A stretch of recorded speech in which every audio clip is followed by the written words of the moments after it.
Olá, muito boa tarde. Os lugares da Terra Santa são especialmente recordados durante esta semana, também de forma solidária, com uma coleta para a preservação dos locais que se referem à história de Jesus, confiados aos franciscanos. Um tema para falarmos daqui a pouco com o Padre João Lourenço, mas antes olhamos outras geografias onde os cristãos são minorias e a liberdade religiosa é uma miragem. Um tema que trazemos a este programa em cada quarta-feira com a Fundação Ajuda à Igreja que Sofre.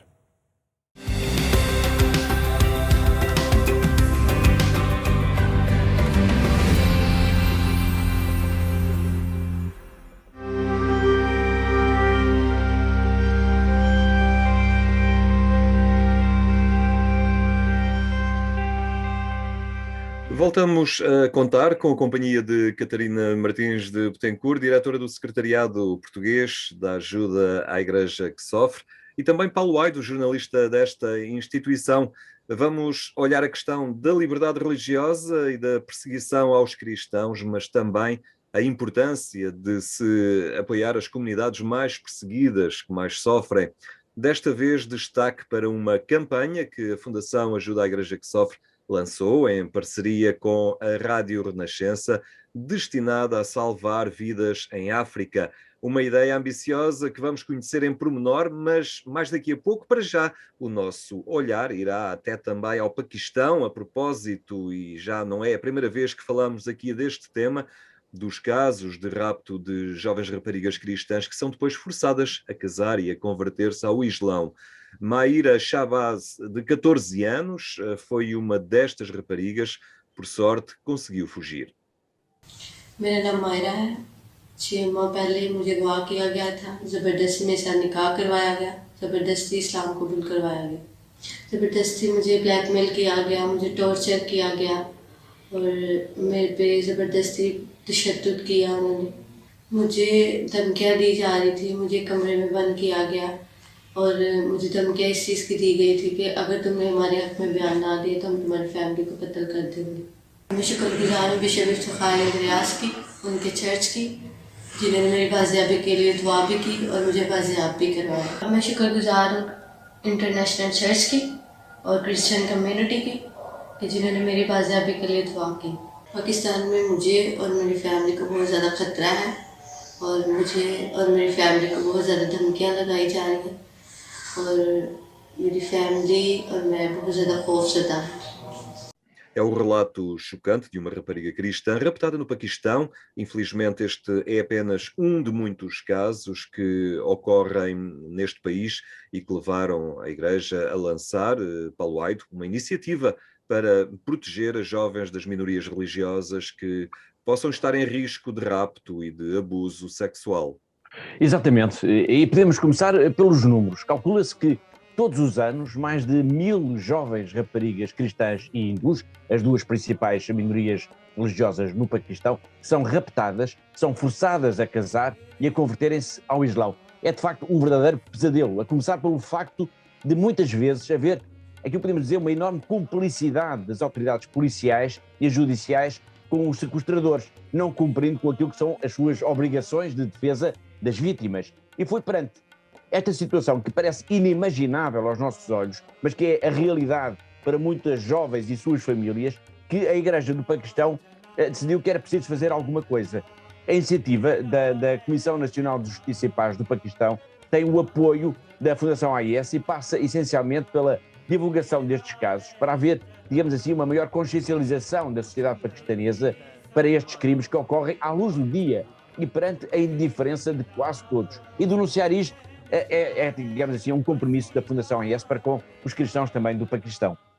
A perseguição de que é vítima a comunidade cristã no Paquistão, agora olhamos a campanha da Fundação Ajuda à Igreja que Sofre para salvar vidas em África. Uma campanha que passa também pela oração e o Papa Francisco não se cansa de lembrar a importância que a oração tem para a vida dos cristãos.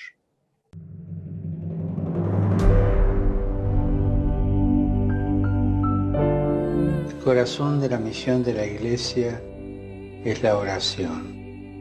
La oración es la llave para que podamos entrar en un diálogo con el Padre. Cada vez que leemos un pequeño pasaje del Evangelio, escuchamos a Jesús que nos habla. Conversamos con Jesús. Escuchamos a Jesús y respondemos. Y esto es la oración. Orando cambiamos la realidad y cambiamos nuestros corazones. Nuestro corazón cambia cuando ora. Podemos hacer muchas cosas, pero sin oración no funciona. Recemos para que nuestra relación con Jesucristo se alimente de la palabra de Dios y de una vida de oración. In silenzio tutti. Ognuno prega col cuore.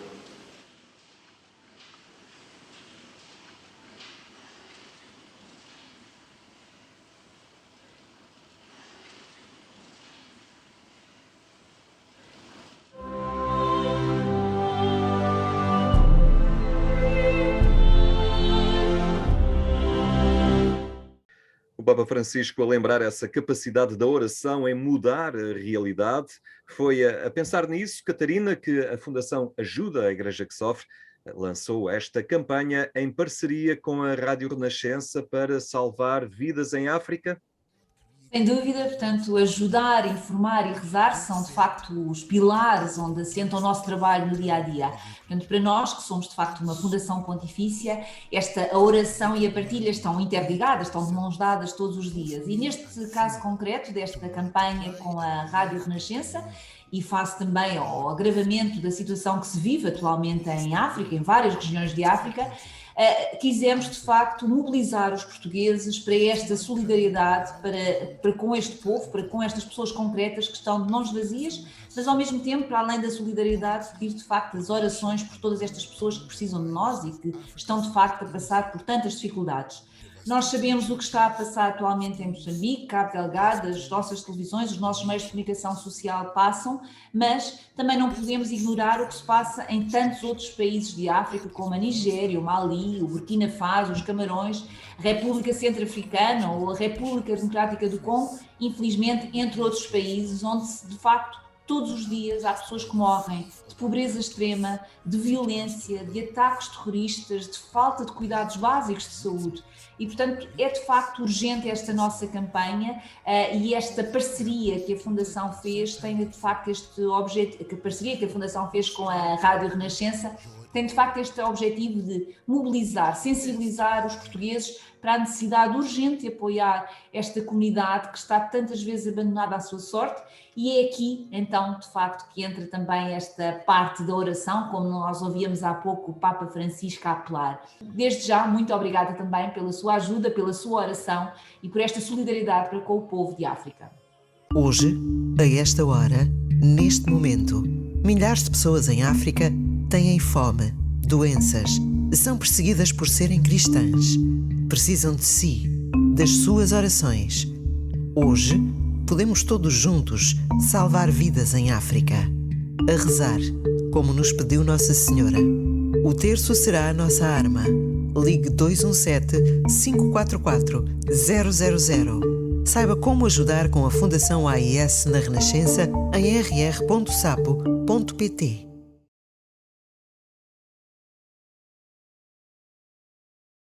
Obrigado, Catarina, Paulo, por esta partilha.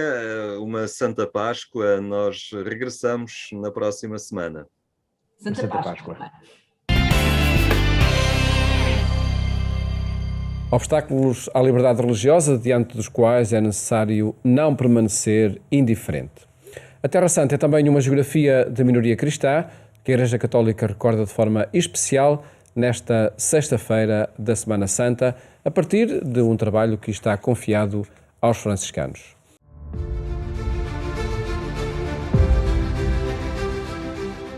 No ano passado, também na Terra Santa, passamos por duras provas pela pandemia que paralisou o mundo inteiro. Apesar desta situação, continuamos a preservar os lugares santos da nossa redenção, é a pequena comunidade cristã que ainda existe e resiste aqui.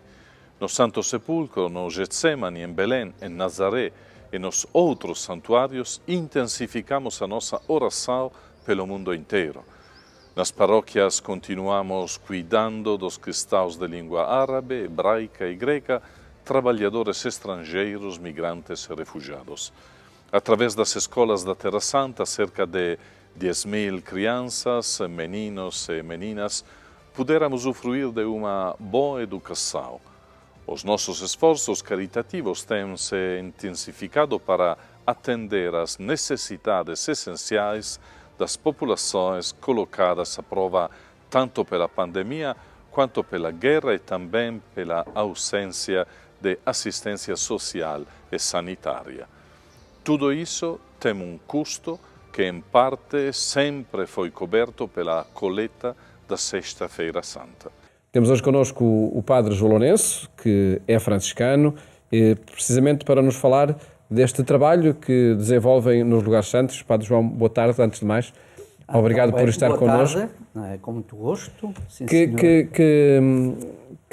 missão é esta que está confiada aos franciscanos, seja na Terra Santa, seja nos vários países do mundo, nesta custódia, para a custódia dos lugares santos? Pois, a custódia, assim chamada Terra Santa, ou seja, a guarda dos lugares santos que preservam a memória cristã ou de acontecimentos bíblicos, porque se estendem outros países para além da estrita Terra Santa, é uma organização, uma espécie de província franciscana, portanto uma parte da ordem franciscana a quem foi confiado este serviço e que remonta ao tempo de São Francisco. Em 1218, São Francisco visitou o sultão do Egito, algo que celebramos há pouco tempo. Sim. Os centenários respectivos, visitou o Egito e o sultão permitiu-lhe que os franciscanos ficassem aí, nesses lugares, para cuidarem das memórias ligadas a Jesus Cristo. Nas origens foram 2 espaços, o cenáculo e o Santo Sepulcro, e depois, com o decorrer dos séculos e depois de muitas diligências, muitas tarefas, muitas negociações, muita diplomacia, foi possível naturalmente ir recuperando, refazendo, reconstruindo, reorganizando os espaços que traziam ou que trazem, que guardam a memória da presença de Jesus e também associar a isso o trabalho pastoral junto das comunidades cristãs. Nos últimos tempos, com as evoluções políticas e as incidências, este apoio às comunidades cristãs está muito fragilizado, por um lado, por falta de recursos e, por outro lado, por questões que todos conhecem, que têm a ver com as limitações de caráter político, as convulsões sociais, as guerras internas em alguns destes países, no caso concreto da Síria, do Iraque, mesmo do Líbano, que tem uma história mártir desde há dezenas de anos, desde 1972, com o chamado Setembro Negro, mas todos estes territórios estão confiados à guarda e à custódia da Terra Santa para preservar exatamente as memórias cristãs que aí se vivem. E o trabalho que os franciscanos fazem é, de facto, de preservação dos locais, também do acolhimento de quem visita, é outra dimensão? Eu diria que são três aspectos.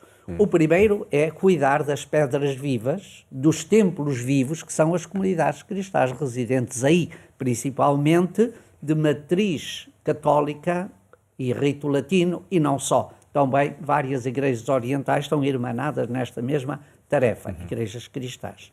Em muitos desses territórios, uma minoria. Em todos estes territórios é naturalmente uma minoria muito minoria.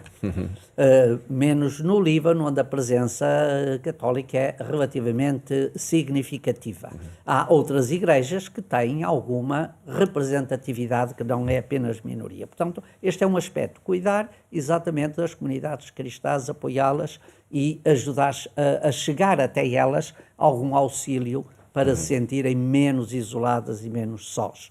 Um segundo aspecto é exatamente preservar também, geograficamente, arquitetonicamente, os lugares que trazem a memória da presença de Jesus, e não só, por exemplo, São Paulo, na Síria, e as memórias de outros momentos da história da salvação. Também esta tarefa é importante, porque esta tarefa está associada à outra, que é o acolhimento dos peregrinos, de visitantes, que possam ir aí, como dizia Paulo VI, encontrar, viver um quinto evangelho, que são os lugares da Terra Santa. Tudo isso, creio eu, que é uma tarefa... Nós temos neste momento, nesses territórios, cerca de 300 e poucos religiosos que desempenham esta tarefa. Para além desta tarefa, que é aquela que é prioritária, há neste momento na custódia da Terra Santa uma grande tarefa cultural. Preservar também a cultura cristã. E uma tarefa cultural com muitas atividades, desde uma academia científica sobre ciências bíblicas, arqueologia. Temos desenvolvido um enorme... um sem número de locais na pesquisa arqueológica, fazendo ressuscitar, voltar à possibilidade de serem contactados e vistos muitos desses espaços antigos. Quem for à Terra Santa vislumbra logo este contributo. O estudo da Bíblia e também a preparação de jovens que vêm um bocadinho de todo o mundo. Eu, há cerca de um ano, estava na Terra Santa, exatamente há um ano, e tínhamos ali vindos de África, América Latina, de vários países, incluindo algumas nações também da Europa, cerca de entre 55 a 60 candidatos à vida religiosa e sacerdotal. E, portanto, esta também é uma tarefa, além de outras, tem um instituto de música, etc. Uma vasta tarefa cultural e de preservação da Terra Santa. Escolas médias, escolas elementares, tarefas humanitárias, por exemplo, casas para apoio à terceira idade, etc. Há uma gama muito diversificada de serviços. E por isso chegam apelos da Terra Santa precisamente para que toda a comunidade internacional, a comunidade católica, colabore com a preservação destes locais. O peditório, Padre João Lourenço, o peditório que se faz em Sexta-feira Santa tem este objetivo muito específico, não é? A coleta para a Terra Santa. Exatamente. Temos a Sexta-feira Santa, desde há muito tempo, que está definido da parte da Igreja que as ofertas, a coleta que se faz nesse dia reverta para a Terra Santa, não apenas para os franciscanos, onde decorre para estas tarefas que acabo de dizer uma pequena parte, mas também para as outras comunidades e igrejas cristãs. Portanto, as ofertas são recolhidas, são enviadas para as cúrias diocesanas, daqui para das cúrias diocesanas para o comissariado da Terra Santa, e da Terra Santa envia para a congregação para as igrejas orientais, que depois faz a sua respectiva distribuição, sempre com o mesmo fim. Mais centavo para aqui ou mais centavo para ali, o importante é que esta ajuda chegue a estas comunidades, porque a maioria delas não têm outras formas de subsistência. Os próprios franciscanos aí vivem da ajuda internacional, quer através das intenções de eucaristias, de missas, quer das ofertas que são dadas generosamente, ou então através desta oferta de Sexta-feira Santa. Num ano de pandemia, como já foi o ano anterior e este ano, de facto, este serviço está profundamente afetado, porque os recursos são exíguos. E muitos países que eram generosamente, ou de onde vinham peregrinos que generosamente contribuam, neste momento, há mais de um ano, que é zero. E essa é de facto uma forma de estar presente também na Terra Santa. Outra forma, e estou a ver a revista que o Padre João Lourenço aí tem, que é publicada precisamente pelo Comissariado Português, para trazer até nós, para trazer até nós um bocadinho os ecos, sim, quer formativos, quer informativos daquilo que é a vida na Terra Santa, aquilo que são as atividades, principalmente de caráter pastoral, mas também de caráter cultural, científico, que fazem chegar a todo o mundo estes ecos daquilo que é a pátria-mãe da nossa identidade. Efetivamente, este cordão umbilical que o cristianismo tem a estes espaços é intrínseco, mas não foi criado, não é único, não foi criado só pela Igreja. Ele já está na alma do povo judeu, em que as comunidades, e havia muitas comunidades na antiguidade judaicas ricas, contribuíam generosamente para a comunidade da cidade-mãe. E nós recebemos, São Paulo também o faz, os apóstolos também o fizeram, tiveram isso em conta, recolher ofertas para ajudar aquilo que eles chamam os santos da Igreja de Jerusalém. Uma tarefa que agora cabe a todos nós e que por isso é recordado na Sexta-feira Santa. E é o que eu até, inclusivamente, em nome dos franciscanos e dos ecos que continuamente trocamos, deixar sempre uma palavra de agradecimento, de estímulo e de agradecimento às comunidades cristãs e aos cristãos que colaboram e que oferecem o seu contributo para estas tarefas. Fica essa mensagem e agradeço-lhe, Padre João Lourenço, por ter estado aqui no programa. O gosto foi meu e aproveito certamente o que o Padre Custódio da Terra Santa faria, era deixar uma saudação amiga, de paz e bem para todos aqueles que nos escutarem e que nas próximas sexta-feira possam, de facto, participar e ajudar nesta tarefa. Uma saudação muito franciscana. Muito obrigado, Padre João Lourenço, por ter estado aqui connosco e votos de uma Santa Páscoa. Entretanto, mais logo à noite, partilhamos consigo outras vivências da Semana Santa, nomeadamente na cidade e na Diocese de Braga, no programa que de segunda a sexta-feira lhe propomos na Antena 1 pelas 22h45. Desejo-lhe uma boa tarde e até amanhã, se Deus quiser.